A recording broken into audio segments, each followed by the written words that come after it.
Main ਜਿਹੜੀ ਮੰਗ ਸੀ ਉਹ ਗੰਨੇ ਦੀ ਅਦਾਇਗੀ ਦੀ ਸੀਗੀ। ਗੰਨੇ ਦੀ ਅਦਾਇਗੀ ਲੰਬੇ ਅਰਸੇ ਤੋਂ ਸਹਿਕਾਰੀ ਮਿੱਲਾਂ ਦੇ ਖਿਲਾਫ ਔਰ ਪ੍ਰਾਈਵੇਟ ਮਿੱਲਾਂ ਦੇ ਖਿਲਾਫ ਪੈਂਡਿੰਗ ਪਈ ਸੀ, ਜਿਹਦੇ ਵਿੱਚ ਮੈਂ ਸਮਝਦਾ ਫਗਵਾੜਾ ਮਿੱਲ, ਮੁਕੇਰੀਆਂ ਮਿੱਲ, ਹੋਰ ਬਹੁਤ ਸਾਰੇ ਮਿੱਲ ਸ਼ਾਮਲ ਨੇਗੇ। ਜਿਹੜੀ ਲੀਗਲ ਫਾਰਮੈਲਿਟੀ ਸੀਗੀ ਜਾਂ ਲੀਗਲ ਹਿੱਚ ਸੀਗੀ ਜਾਂ ਲੀਗਲ ਪ੍ਰੋਬਲਮਾਂ ਸੀਗੀਆਂ ਉਹਦਾ ਵੀ ਹੱਲ ਸੋਚਿਆ ਗਿਆ, ਕਿਉਂਕਿ ਬਹੁਤ ਸਾਰੀ ਪ੍ਰਾਪਰਟੀ ਜਿਹੜੀ ਆ ਫਗਵਾੜਾ ਮਿੱਲ ਦੀ ਅਟੈਚ ਕੀਤੀ ਗਈ ਆ, ਉਹ ਪ੍ਰਾਪਰਟੀ ਹਰਿਆਣਾ 'ਚ ਫਾਲ ਕਰਦੀ ਆ, ਉਹ ਪ੍ਰਾਪਰਟੀ ਜਿਹੜੀ ਆ ਦੂਜੇ ਸਟੇਟ 'ਚ ਫਾਲ ਕਰਤੀ ਆ। ਉਹਦੇ ਤੇ ਅਸੀਂ ਉਸ ਪ੍ਰਾਪਰਟੀ ਨੂੰ ਅਟੈਚ ਕੀਤਾ ਗਿਆ, ਪੰਜਾਬ ਸਰਕਾਰ ਨੇ ਅਟੈਚ ਕੀਤਾ ਗਿਆ, ਕਪੂਰਥਲਾ ਦੇ ਡਿਪਟੀ ਕਮਿਸ਼ਨਰ ਸਾਹਿਬ ਵੱਲੋਂ ਅਟੈਚ ਕੀਤਾ ਗਿਆ। ਉਸ ਪ੍ਰਾਪਰਟੀ ਨੂੰ ਕਿਵੇਂ ਵੇਚਣਾ ਗਾ, ਕਿਵੇਂ ਉਹ ਪੈਸਾ ਜਿਹੜਾ ਹੈਗਾ ਸਾਰਾ ਕਿਸਾਨਾਂ ਦੇ ਖਾਤੇ ਵਿੱਚ ਆਊਗਾ, ਉਹਦੇ ਲਈ ਵੀ ਅਸੀਂ ਸਮਾਂ ਲਿਆ ਗਾ। ਔਰ ਇਸ ਤੋਂ ਬਿਨਾਂ ਜਿਹੜੀ ਡਿਮਾਂਡ ਆ ਕਿਸਾਨਾਂ ਦੀ, ਖਾਸ ਕਰਕੇ ਸਹਿਕਾਰੀ ਬੈਂਕਾਂ ਦੀ ਪੇਮੈਂਟ ਦੀ, ਉਹਦੇ ਲਈ ਵੀ ਮੈਂ ਸਮਾਂ ਲਿਆ ਗਾ ਤਾਂ ਕਿ ਉਸ ਸਮੇਂ ਦੇ ਦੌਰਾਨ ਅਸੀਂ ਪੇਮੈਂਟ ਦਾ ਪ੍ਰਬੰਧ ਕਰ ਸਕੀਏ। ਜਾਂ ਉਹ ਪੈਸਾ ਕਿੱਥੋਂ ਆਊਗਾ, ਕਿਸ ਤਰੀਕੇ ਦੇ ਨਾਲ ਅਸੀਂ ਕਿਸਾਨਾਂ ਨੂੰ ਦੇਣਾ ਗਾ। ਸੋ ਅਗਲੀ ਮੀਟਿੰਗ ਜਿਹੜੀ ਆ 3 ਜੂਨ ਨੂੰ ਚੰਡੀਗੜ੍ਹ 'ਚ ਹੋਣੀ ਆ ਔਰ ਸਵੇਰੇ ਹੋਣੀ ਆ ਮੀਟਿੰਗ। 3 ਜੂਨ ਨੂੰ ਸਵੇਰ ਦੇ ਸਮੇਂ 'ਚ ਮੀਟਿੰਗ ਹੋਊਗੀ ਔਰ ਉਸ ਮੀਟਿੰਗ ਦੇ ਵਿੱਚ ਸਾਰਾ ਹੱਲ ਕੱਢ ਲਿਆ ਜਾਊਗਾ। ਔਰ ਇਸ ਦੇ ਨਾਲ ਦੀ ਨਾਲ ਅਗਲੇ 10 ਦਿਨਾਂ ਦੇ ਅੰਦਰ ਅੰਦਰ ਸਾਰੇ ਕਿਸਾਨ ਜਥੇਬੰਦੀ ਜਿੰਨੀਆਂ ਵੀ ਇਹਨਾਂ ਦੇ ਮੰਗਾਂ ਨੇਗੀਆਂ, ਉਹਨਾਂ ਮੰਗਾਂ ਦੇ ਸੰਬੰਧ ਦੇ ਵਿੱਚ ਮਾਨਯੋਗ ਮੁੱਖ ਮੰਤਰੀ ਸਾਹਿਬ ਦੇ ਨਾਲ ਮੀਟਿੰਗ ਕਰਵਾਈ ਜਾਊਗੀ ਤਾਂ ਕਿ ਸਾਰੀਆਂ ਮੰਗਾਂ ਦਾ ਹੱਲ ਹੋ ਸਕੇ। ਸੋ ਬਹੁਤ ਹੀ ਅੱਛੀ ਮੀਟਿੰਗ ਹੋਈ ਆ ਔਰ ਸਾਰੇ ਜਿੰਨੇ ਵੀ ਕਿਸਾਨ ਭਰਾ ਨੇ ਸਭ ਦਾ ਧੰਨਵਾਦ। ਫਗਵਾੜੇ ਦੀ ਲਗਭਗ 72 ਕਰੋੜ ਦੇ ਕਰੀਬ ਪੇਮੈਂਟ ਆ ਔਰ 3 ਸਾਲ ਦੀ ਪੇਮੈਂਟ ਆ ਗਈ। ਔਰ ਉਹਨਾਂ ਦੀਆਂ ਲਗਭਗ ਇੱਕ ਤਾਂ ਹਰਿਆਣੇ ਦੀ ਪ੍ਰਾਪਰਟੀ ਔਰ 23 ਪ੍ਰਾਪਰਟੀਆਂ ਜਿਹੜੀਆਂ ਫਗਵਾੜੇ 'ਚ ਨੇ, ਜਲੰਧਰ 'ਚ ਨੇ, ਕਪੂਰਥਲਾ 'ਚ ਨੇਗੀਆਂ, ਉਹ ਅਟੈਚ ਕੀਤੀਆਂ ਗਈਆਂ ਨੇਗੀਆਂ ਤਾਂ ਕਿ ਉਹਨਾਂ ਸਾਰੀਆਂ ਪ੍ਰਾਪਰਟੀਆਂ ਨੂੰ ਵੇਚ ਕੇ ਕਿਸਾਨਾਂ ਦਾ ਪੈਸਾ ਮੁੜਿਆ ਜਾਵੇ। ਪਰ ਲੇਕਿਨ ਜਿਹੜਾ ਮਿੱਲ ਦੇ ਮਾਲਕ ਜਿਹੜੇ ਨੇ ਉਹ ਗੱਲਬਾਤ ਕਰਕੇ ਵੇਚਣਾ ਚਾਹੁੰਦੇ ਨੇ ਤਾਂ ਕਿ ਉਹ ਆਪਣਾ ਪੈਸਾ ਦੇਣਾ ਚਾਹੁੰਦੇ ਨੇ ਕਿ ਸੋ ਉਹਨਾਂ ਨੂੰ ਮੌਕਾ ਦਿੱਤਾ ਗਿਆ ਗਾ। ਹੱਲ ਜਿਹੜਾ ਲੱਭਿਆ ਜਾ ਰਿਹਾ ਤਾਂ ਕਿ ਹੱਲ ਲੱਭ ਕੇ ਅਸੀਂ ਸਾਰੀ ਜਿਹੜੀ ਪੇਮੈਂਟ ਆ ਜਿਹੜੀ ਫਗਵਾੜਾ ਮਿੱਲ ਦੇ ਖਿਲਾਫ ਖੜੀ ਉਹ ਕਿਸਾਨਾਂ ਨੂੰ ਮਿਲ ਸਕੇ। ਹਰਿਆਣੇ ਦੇ ਵਿੱਚ ਕਿੰਨੀ ਪੇਮੈਂਟ ਕਿਸਾਨਾਂ ਨੂੰ? ਹਰਿਆਣੇ ਵਿੱਚ ਕਿੰਨੀ ਪੇਮੈਂਟ ਹੈ ਜੀ ਫਗਵਾੜਾ ਪ੍ਰਾਪਰਟੀ? 151 ਜਿਹੜੇ ਏਕੜ ਜ਼ਮੀਨ ਜਿਹੜੀ ਆ ਇਸ ਮਿੱਲ ਦੀ ਹਰਿਆਣਾ 'ਚ ਪੈਂਡਿੰਗ ਵੀ ਆ। ਪੂਨਾ ਹਿਸਾਰ ਆਪਣਾ ਫਤਿਆਬਾਦ 'ਚ ਪੈਂਦਾ ਗਾ। ਫਤਿਆਬਾਦ ਦੇ ਵਿੱਚ 151 ਏਕੜ ਜਿਹੜੀ ਜ਼ਮੀਨ ਆ ਉਹ ਇਸ ਮਿੱਲ ਦੀ ਆ, ਉਹ ਅਟੈਚ ਕੀਤੀ ਗਈ ਆ। ਉਹ ਸਾਡੇ ਵੱਲੋਂ ਅਟੈਚ ਕੀਤੀ ਹੋਈ ਆ, ਸਰਕਾਰ ਵੱਲੋਂ ਅਟੈਚ ਕੀਤੀ ਗਈ ਆ। ਉਹ ਸੇਲ ਤੇ ਲਾਈ ਸੀ। ਜਿਹੜਾ ਮਿੱਲ ਸੀਗਾ, ਮਿੱਲ ਨੇ ਜਦੋਂ ਅਸੀਂ ਅਟੈਚ ਕੀਤੀ, ਅਟੈਚ ਕਰਨ ਤੋਂ ਲਗਭਗ 7 ਜਾਂ 8 ਮਹੀਨੇ ਪਹਿਲਾਂ ਉਹ ਕਿਸੇ ਪ੍ਰਾਈਵੇਟ ਬੰਦੇ ਨੂੰ ਵੇਚ ਦਿੱਤੀ ਗਈ ਸੀ। ਪਰ ਲੇਕਿਨ ਉਸ ਤੋਂ ਅਟੈਚ ਕਰਨ ਤੋਂ ਬਾਅਦ ਉਹ ਸੇਲ ਡੀਡ ਨਹੀਂ ਹੋ ਸਕੀ।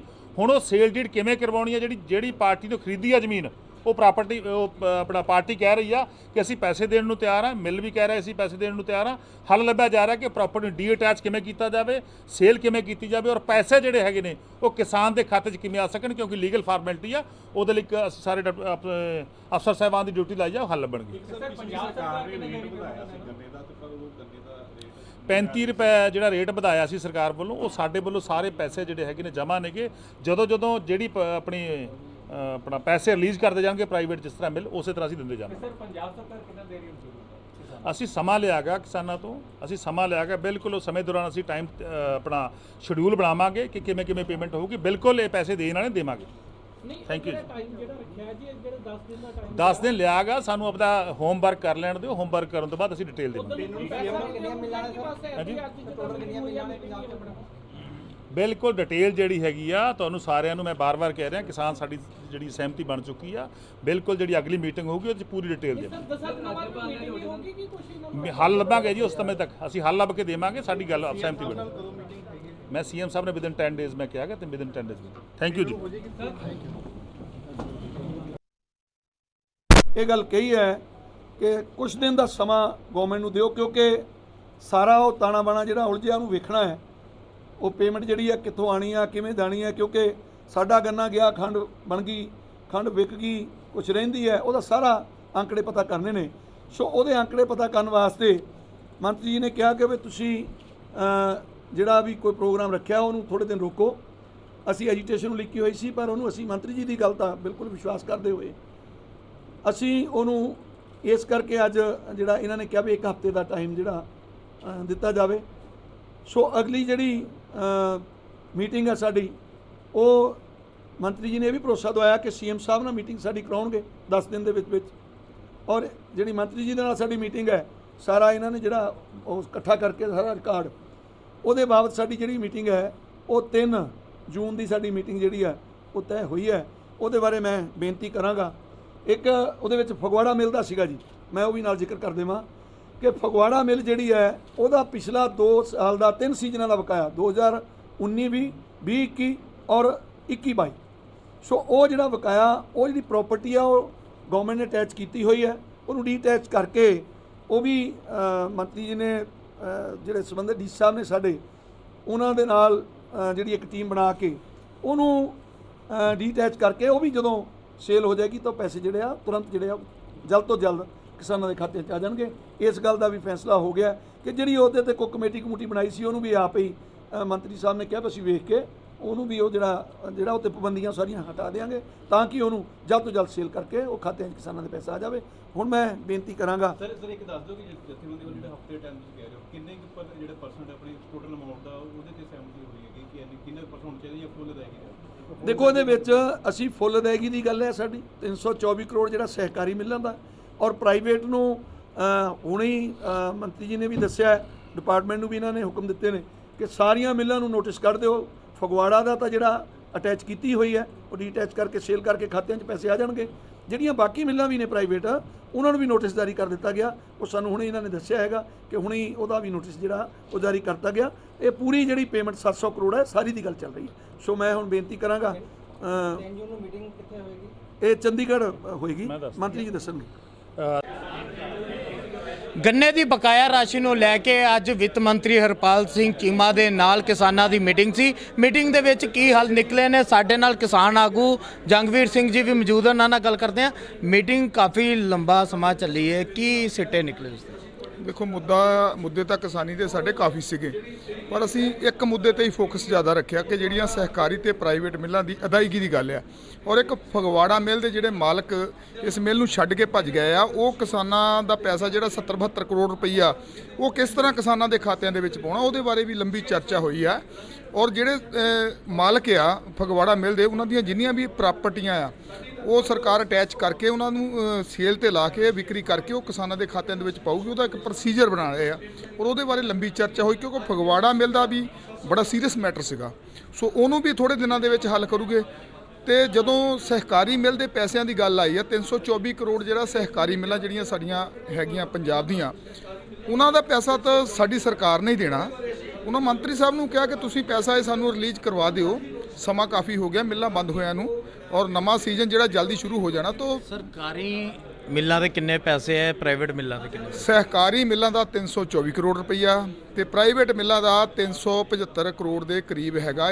ਕਰੀਬ 692-93 ਕਰੋੜ ਦੇ ਕਰੀਬ ਜਿਹੜਾ ਰੁਪਈਆ ਆ ਉਹ ਹਾਲੇ ਕਿਸਾਨਾਂ ਨੇ ਇਹਨਾਂ ਫੈਕਟਰੀਆਂ ਵਾਲਿਆਂ ਤੋਂ ਲੈਣਾ ਆ। ਸੋ ਮੰਤਰੀ ਸਾਹਿਬ ਨੇ ਗੱਲ ਕਹੀ ਹੈ ਕਿ ਅਸੀਂ ਪੈਸਿਆਂ ਦਾ ਪ੍ਰਬੰਧ ਕਰ ਲਈਏ। ਕਿਤੇ ਨਾ ਕਿਤੇ ਪਹਿਲੀਆਂ ਸਰਕਾਰਾਂ ਵੀ ਇਹ ਗੱਲ ਕਹਿੰਦੀਆਂ ਸੀ ਕਿ ਪੈਸਿਆਂ ਦਾ ਪ੍ਰਬੰਧ ਕਰ ਲਈਏ, ਮਤਲਬ, ਔਰ ਇਹ ਵੀ ਖਜ਼ਾਨਾ ਮੰਤਰੀ ਸਾਹਿਬ ਵੀ ਇਹ ਗੱਲ ਕਹਿ ਕੇ ਗਏ ਆ, ਸਹਿਕਾਰਤਾ ਮੰਤਰੀ ਵੀ, ਔਰ ਫਿਰ ਅਸੀਂ ਪੈਸਿਆਂ ਦਾ ਪ੍ਰਬੰਧ ਕਰਕੇ 3 ਜੂਨ ਨੂੰ ਦੁਬਾਰਾ ਮੀਟਿੰਗ ਕਰਾਂਗੇ। ਨਹੀਂ ਕਿ ਪਹਿਲੀਆਂ ਸਰਕਾਰਾਂ ਵਾਂਗਰ ਇਹ ਵੀ ਕਹਿ ਰਹੇ ਕਿ ਪਹਿਲੇ ਪ੍ਰਬੰਧ ਕਰ ਲਈਏ ਫਿਰ ਜਿਹੜਾ ਅੱਗੋਂ ਪੈਸੇ ਦਿੱਤੇ ਜਾਣਗੇ, ਉਹ ਪਿਛਲੀਆਂ ਸਰਕਾਰਾਂ ਵਾਂਗੀ? ਦੇਖੋ ਕਹਿ ਤਾਂ ਉਸੇ ਤਰ੍ਹਾਂ ਰਹੇ ਆ, ਮੈਨੂੰ ਤਾਂ ਲੱਗਦਾ ਕਿਤੇ ਨਾ ਕਿਤੇ ਫੋਕਸ ਉੱਥੇ ਹੀ ਆ ਕਿ ਖਜ਼ਾਨਾ ਖਾਲੀ ਆ। ਉਹ ਖਜ਼ਾਨਾ ਹੁਣ ਭਰੇਗਾ ਕਿੱਥੇ, ਉਹ ਤਾਂ ਸਰਕਾਰ ਨੇ ਦੇਖਣਾ। ਹੁਣ ਨਵੀਂ ਸਰਕਾਰ ਜਿਹੜੀ ਆ 70 ਸਾਲਾਂ ਬਾਅਦ ਲੋਕਾਂ ਨੇ ਬਦਲਾਅ ਲੈ ਕੇ ਆਏ, ਇੱਕ ਆਸ ਲੈ ਕੇ ਆਏ ਸੀ ਕਿ ਜਿਹੜਾ ਇਹ ਸਿਸਟਮ, ਮਤਲਬ ਇੱਕ ਤਾਂ ਪਾਸੇ ਅਸੀਂ ਕਹਿੰਦੇ ਕਿ ਫਸਲੀ ਵਿਭਿੰਨਤਾ ਜਿਹੜੇ ਆ ਕਿਸਾਨ ਲੈ ਕੇ ਆਉਣ, ਸਰਕਾਰਾਂ ਦੀ ਵੀ ਇਹੀ ਮਨਸ਼ਾ, ਔਰ ਦੂਸਰੇ ਪਾਸੇ ਫਸਲੀ ਵਿਭਿੰਨਤਾ ਦਾ ਇੱਕ ਵੱਡਾ ਬਦਲ ਇਹ ਗੰਨੇ ਦੀ ਖੇਤੀ ਆ, ਔਰ ਇਹਦੇ ਵਿੱਚ ਪਾਣੀ ਘੱਟ ਲੱਗਦਾ ਆ। ਦੇਖੋ ਝੋਨੇ ਤੋਂ ਤਾਂ ਸਰਕਾਰ ਨੇ ਪਹਿਲਾਂ ਹੀ ਹੱਥ ਖੜੇ ਕਰ ਦਿੱਤੇ ਆ, ਤਾਂ ਜੇ ਅਸੀਂ ਗੰਨਾ ਕਾਸ਼ਤ ਕਰਕੇ ਅਸੀਂ ਫੈਕਟਰੀਆਂ ਨੂੰ ਦਿੰਦੇ ਆ ਤੇ ਸਾਡਾ 2-2, 3-3 ਸਾਲ ਦਾ ਜਿਹੜਾ ਗੰਨੇ ਦੀ ਪੇਮੈਂਟ ਹੈ ਉਹ ਕਿਸਾਨਾਂ ਦੇ ਖਾਤਿਆਂ 'ਚ ਨਹੀਂ ਪੈਂਦੀ, ਤੇ ਫਸਲੀ ਵਿਭਿੰਨਤਾ ਦਾ ਫਿਰ ਕਿਸ ਤਰ੍ਹਾਂ ਬਦਲਾਅ ਅਸੀਂ ਕਰ ਸਕਦੇ ਆ। ਸੋ ਇਹ ਗੱਲਾਂ ਬਾਤਾਂ ਹੈਗੀਆਂ। ਤਾਂ ਇੱਕ ਮੁੱਖ ਮੰਤਰੀ ਨਾਲ ਮੀਟਿੰਗ ਵੀ ਕਹਿੰਦੇ 10 ਦਿਨਾਂ ਦੇ ਵਿੱਚ ਕਰਾਈ ਜਾਵੇਗੀ, ਕੀ ਮੁੱਦੇ ਰੱਖੇ ਜਾਣਗੇ? ਦੇਖੋ ਮੁੱਦੇ ਤਾਂ ਇੱਕ ਤਾਂ ਸਾਡਾ ਕਣਕ ਦਾ ਮੁਆਵਜ਼ਾ ਜਿਹੜਾ ਆ, ਉਹ ਜਿਹੜਾ ਕਣਕ ਦਾ ਮੁਆਵਜ਼ਾ ਆ, ਇੱਕ ਕੁਦਰਤੀ ਮਾਰ ਜਿਹੜੀ ਸਾਨੂੰ ਪਈ ਆ, ਉਹ ਕਿਸਾਨਾਂ ਦੇ ਖਾਤਿਆਂ ਦੇ ਵਿੱਚ ਪਾਉਣਾ ਹੈ। ਉਹ ਹਾਲੇ ਤੱਕ ਤਾਂ ਮੁੱਖ ਮੰਤਰੀ ਸਾਹਿਬ ਨੇ ਅਨਾਉਂਸ ਹੀ ਨਹੀਂ ਕੀਤਾ। ਅਸੀਂ 10,000 ਰੁਪਈਆ ਪ੍ਰਤੀ ਏਕੜ ਜਿਹੜਾ ਉਹ ਮੰਗ ਕੀਤੀ ਸੀ ਕਿਸਾਨ ਜਥੇਬੰਦੀਆਂ ਨੇ, ਪਰ ਮੁੱਖ ਮੰਤਰੀ ਸਾਹਿਬ ਨੇ ਹਾਲੇ ਤੱਕ ਉੱਤੇ ਕੋਈ ਐਲਾਨ ਨਹੀਂ ਕੀਤਾ। ਸੋ ਉਹਦੇ ਬਾਰੇ ਵੀ ਜਿਹੜੀ ਚਰਚਾ ਕਰਨੀ ਆ। ਨਹਿਰੀ ਪਾਣੀਆਂ ਤੇ ਜਿਹੜੀ ਆ ਉਹਦੇ ਬਾਰੇ ਵੀ ਅਸੀਂ ਚਰਚਾ ਕਰਨੀ ਹੈ ਕਿ ਨਹਿਰੀ ਪਾਣੀਆਂ ਜਿਹੜੀਆਂ ਪੰਜਾਬ ਦਾ ਪਾਣੀ ਆ, ਉਹ ਪੰਜਾਬ ਦੇ ਨਹਿਰਾਂ 'ਚ ਛੱਡ ਕੇ ਉਹਨੂੰ ਸੂਏ ਬਣਾ ਕੇ ਪੰਜਾਬ ਦੇ ਖੇਤਾਂ ਤੱਕ ਪਹੁੰਚਾਓ। ਤੇ ਬਾਕੀ ਹੋਰ ਜਿਸ ਤਰ੍ਹਾਂ ਗੰਨੇ ਦੀਆਂ ਬਕਾਇਆ ਮੰਗਾਂ, ਉਹ ਤਾਂ ਚਲੋ ਸ਼ਾਇਦ 3 ਜੂਨ ਨੂੰ ਕੋਈ ਨਾ ਕੋਈ ਇਹ ਵਿਉਂਤਬੰਦੀ ਮੰਤਰੀ ਸਾਹਿਬ ਬਣਾ ਕੇ ਲੈ ਆਉਣ। ਇਹਨਾਂ ਨੇ ਭਰੋਸਾ ਦਿੱਤਾ ਕਿ ਕੋਈ ਨਾ ਕੋਈ ਢੁਕਵਾਂ ਹੱਲ ਕੱਢ ਕੇ ਲੈ ਕੇ ਆਵਾਂਗੇ। ਅਸੀਂ ਤਾਂ ਇਹਨਾਂ ਨੂੰ ਕਿਹਾ ਕਿ ਇਹਨੂੰ 324 ਕਰੋੜ ਨੂੰ ਜੋ ਸਰਕਾਰ ਨੇ ਦੇਣਾ ਇਹਨੂੰ 2-3 ਪੋਰਸ਼ਨਾਂ ਦੇ ਵਿੱਚ ਬਣਾ ਕੇ ਜਿਹੜਾ ਉਹ ਕਿਸਾਨਾਂ ਦੇ ਖਾਤਿਆਂ ਦੇ ਵਿੱਚ ਪਾ ਦਿਓ। ਔਰ ਪ੍ਰਾਈਵੇਟ ਮਿੱਲ ਮਾਲਕਾਂ ਨਾਲ ਵੀ ਸਾਡੇ ਕਿਨ ਕਮਿਸ਼ਨ ਸਾਹਿਬ ਹੁਣ ਮੌਕੇ ਤੇ ਆਏ ਸੀ ਔਰ ਉਹਨਾਂ ਨੂੰ ਨੋਟਿਸ ਕੱਢ ਦਿੱਤੇ ਗਏ ਕਿ 30 ਜੂਨ ਤੱਕ ਜਿਹੜਾ ਤੁਸੀਂ ਕਿਸਾਨਾਂ ਦੇ ਖਾਤਿਆਂ ਦੇ ਵਿੱਚ ਪੈਸੇ ਪਾ ਦਿਓ, ਨਹੀਂ ਤਾਂ ਕਾਰਵਾਈ ਕੀਤੀ ਜਾਊ। ਔਰ ਸਾਡੀ ਇੱਕ ਵੱਡੀ ਮੰਗ ਇਹ ਸੀ ਕਿ ਜਿਸ ਤਰ੍ਹਾਂ ਹਾਈ ਕੋਰਟ ਸੁਪਰੀਮ ਕੋਰਟ ਨੇ ਇੱਕ ਆਰਡਰ ਜਾਰੀ ਕੀਤਾ ਸੀ ਇਹ ਪ੍ਰਾਈਵੇਟ ਫੈਕਟਰੀਆਂ ਵਾਲਿਆਂ ਨੂੰ ਕਿ ਜਿਹੜੇ ਕਿਸਾਨਾਂ ਦੇ ਖਾਤਿਆਂ ਦੇ ਵਿੱਚ 14 ਦਿਨਾਂ ਦੇ ਵਿੱਚ ਪੈਸੇ ਨਹੀਂ ਪਾਉਗੇ ਉਹਨਾਂ ਤੇ ਮਾਮਲਾ ਦਰਜ ਹੋਊਗਾ। ਉਹ ਕਾਨੂੰਨ ਦੀ ਗੱਲ ਕਰਦੇ ਆ। ਹੁਣ ਜੇ ਕਰਪਸ਼ਨ ਖਤਮ ਹੋਣੀ ਆ ਤੇ ਨਵੀਂ ਸਰਕਾਰ ਚੁਣੀ ਆ ਤੇ ਕਾਨੂੰਨ ਵੀ ਲਾਗੂ ਹੋਣਾ ਚਾਹੀਦਾ। ਤੋ ਇੱਕ ਇਹ ਅਸੀਂ ਮੰਤਰੀ ਸਾਹਿਬ ਨੂੰ ਬੇਨਤੀ ਕੀਤੀ ਹੈ ਕਿ ਉਹ ਜਿਹੜਾ 14 ਦਿਨਾਂ ਵਾਲਾ ਕਾਨੂੰਨ ਆ ਉਹ ਇਹਨਾਂ ਫੈਕਟਰੀਆਂ ਤੇ ਲਾਗੂ ਕੀਤਾ ਜਾਵੇ, ਤਾਂ ਹੀ ਜਿਹੜਾ ਆ ਇੱਕ ਵੱਡਾ ਬਦਲਾਅ ਹੋਊਗਾ, ਇੱਕ ਵੱਡੀ ਡਿਵਰਸੀਫਿਕੇਸ਼ਨ ਹੋਊਗੀ, ਤਾਂ ਲੋਕੀ ਗੰਨਾ ਬੀਜਣਗੇ। ਕਿਸਾਨਾਂ ਸੂਤਰਾਂ ਤੋਂ ਜਿਸ ਤਰ੍ਹਾਂ ਕਿ ਪਤਾ ਚੱਲਿਆ ਕਿ ਕਿਸਾਨਾਂ ਨੇ ਮੰਗ ਰੱਖੀ ਸੀ ਕਿ ਅੱਜ ਕੁਝ ਨਾ ਕੁਝ ਅਦਾਇਗੀ ਕੀਤੀ ਜਾਵੇ।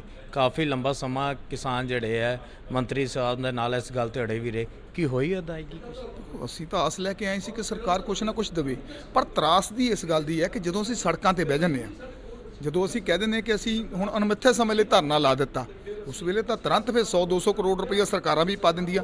ਉਹ ਅਰੇਂਜ ਕਿੱਥੋਂ ਕਰਨਾ ਹੁੰਦਾ, ਉਹ ਅਰੇਂਜ ਵੀ ਹੋ ਜਾਂਦਾ ਆ। ਪਰ ਉਹ ਉਸ ਵੇਲੇ ਦੇਖੋ ਅਸੀਂ ਆਪ ਪੰਜਾਬ ਦੇ ਲੋਕਾਂ ਨੂੰ ਤੰਗ ਵੀ ਕਰਦੇ ਆ। ਉਹ ਵੀ ਇਹ ਗੱਲ ਸਾਡੇ ਤੇ ਫੋਕਸ ਕਰਦੇ ਆ ਕਿ ਤੁਸੀਂ ਇਹਨਾਂ ਨੂੰ ਘੇਰੋ, ਮੰਤਰੀਆਂ ਨੂੰ ਘੇਰੋ। ਪਰ ਜਦ ਹੁਣ ਅਸੀਂ ਧਰਨਾ ਲਾਉਣਾ ਸੀ, ਬੀਤੇ ਕੱਲ ਸਾਡੀ ਹੋਈ ਸੀ ਅਪਾਇੰਟਮੈਂਟ ਔਰ ਬੀਤੇ ਕੱਲ ਅਸੀਂ ਧਰਨਾ ਲਾਉਣਾ ਸੀ, ਉਹ ਅਸੀਂ ਪੋਸਟਪੋਨ ਕਰ ਦਿੱਤਾ। ਮੰਤਰੀ ਸਾਹਿਬ ਨੇ ਮੀਟਿੰਗ ਲੈ ਲਈ ਸੀ ਕਿ ਸਾਡੇ ਨਾਲ ਮੀਟਿੰਗ 'ਚ ਬੈਠ ਕੇ ਆਪਾਂ ਹੱਲ ਕੱਢਾਂਗੇ, ਪਰ ਕੁਛ ਨਾ ਕੁਛ 150-200 ਕਰੋੜ ਰੁਪਈਆ ਤਾਂ ਮੰਤਰੀ ਸਾਹਿਬ ਨੂੰ ਪਾ ਦੇਣਾ ਚਾਹੀਦਾ ਸੀ। ਔਰ ਜੇਕਰ 3 ਜੂਨ ਦੀ ਮੀਟਿੰਗ ਦੇ ਕਿਤੇ ਆਸ ਟੁੱਟਦੀ ਨਜ਼ਰ ਵੀ ਆਈ। ਬਿਲਕੁਲ ਆਸ ਟੁੱਟਦੀ ਨਜ਼ਰ ਆ ਰਹੀ ਹੈ। ਔਰ ਆਉਣ ਵਾਲੇ ਸਮੇਂ ਦੇ ਵਿੱਚ ਜੇਕਰ ਕੋਈ ਇਹਦਾ ਵੱਡਾ ਫੈਸਲਾ ਨਾ ਸਰਕਾਰ ਨੇ ਕੀਤਾ ਤੇ ਮੈਨੂੰ ਲੱਗਦਾ ਕਿ ਸਾਨੂੰ ਪੰਜਾਬ ਦੇ ਲੋਕਾਂ ਨੂੰ ਤਾਂ ਤੰਗ ਕਰਨਾ ਹੀ ਪਵੇਗਾ, ਸਾਨੂੰ ਰਸਤੇ ਵੀ ਰੋਕਣੇ ਪਏਗਾ, ਫਿਰ ਅਸੀਂ ਸੜਕਾਂ ਤੇ ਬਹਿ ਕੇ ਜਿਹੜਾ ਮੰਗਾਂ ਮਨਾਉਣ ਵਾਸਤੇ ਆਪਾਂ ਮਜਬੂਰ ਹੋਵਾਂਗੇ। ਕਿ ਲੱਗਦਾ ਨਹੀਂ ਕਿ 10 ਦਿਨ ਦਾ ਟਾਈਮ ਜਿਹੜਾ ਲਿੱਤਾ ਗਿਆ ਹੈ ਉਸ ਤੋਂ ਬਾਅਦ ਹੱਲ ਨਿਕਲੇਗਾ? ਦੇਖੋ ਆਸ ਕਰਦੇ ਆ। ਪਹਿਲੀ ਮੀਟਿੰਗ ਹੋਈ ਆ ਮੰਤਰੀ ਸਾਹਿਬ ਨਾਲ ਇਸ ਸਰਕਾਰ ਬਣੀ ਤੋਂ ਬਾਅਦ ਦੇ ਵਿੱਚ ਸਾਡੀ 16 ਕਿਸਾਨ ਜਥੇਬੰਦੀਆਂ ਦੀ। ਇੱਕ ਵਾਰੀ ਵਿਸ਼ਵਾਸ ਤਾਂ ਕਰਨਾ ਪਊਗਾ। ਜੇ ਆਪਣੇ ਵਾਅਦੇ ਤੋਂ ਮੁੱਕਰਦੇ ਆ ਫਿਰ ਇਸ ਸਰਕਾਰ ਦਾ ਵੀ ਜਿਹੜਾ ਪਰਦਾ ਚੱਕਿਆ ਜਾਊਗਾ, ਇਸ ਸਰਕਾਰ ਤੋਂ ਵੀ ਵਿਸ਼ਵਾਸ ਟੁੱਟੂਗਾ। 10 ਦਿਨਾਂ ਦੇ ਵਿੱਚ ਤਾਂ ਇਹਨਾਂ ਨੇ ਕਿਹਾ ਮੁੱਖ ਮੰਤਰੀ ਸਾਹਿਬ ਨਾਲ ਮੀਟਿੰਗ ਕਰਵਾ ਦਾਂਗੇ। ਉਸ ਤੋਂ ਪਹਿਲਾਂ ਜਿਹੜਾ ਆ ਅਸੀਂ ਕਿਸਾਨਾਂ ਦੇ ਖਾਤਿਆਂ ਦੇ ਵਿੱਚ ਜਿਹੜੀ ਆ ਸਹਿਕਾਰੀ ਮਿੱਲਾਂ ਦੀ ਪੇਮੈਂਟ ਕੁਛ ਪਾ ਦਾਂਗੇ। ਪ੍ਰਾਈਵੇਟ ਮਿੱਲਾਂ ਵਾਲਿਆਂ ਤੇ ਵੀ ਅਸੀਂ ਫੋਰਸ ਕਰਕੇ ਉਹਨਾਂ ਤੋਂ ਵੀ ਪੇਮੈਂਟ ਪਵਾਵਾਂਗੇ। 3 ਜੂਨ ਨੂੰ ਹੁਣ ਕੀ ਇਹ ਬਿਉਂਤਬੰਦੀ ਬਣਾ ਕੇ ਕਿੱਥੋਂ ਪੈਸਾ ਪੈਦਾ ਕਰਕੇ ਔਰ ਕਿਹੜੀ ਕਮਿਟਮੈਂਟ ਸਾਡੇ ਨਾਲ ਕਰਦੇ ਹੋ ਤਾਂ 3 ਜੂਨ ਨੂੰ ਹੀ ਦੇਖਣ ਨੂੰ ਮਿਲੇਗਾ ਵੀ ਹੁਣ ਕਿਹੜਾ ਵਾਅਦਾ ਤੇ ਕਿਹੜੀ ਕਮਿਟਮੈਂਟ ਹੁੰਦੀ ਹੈ।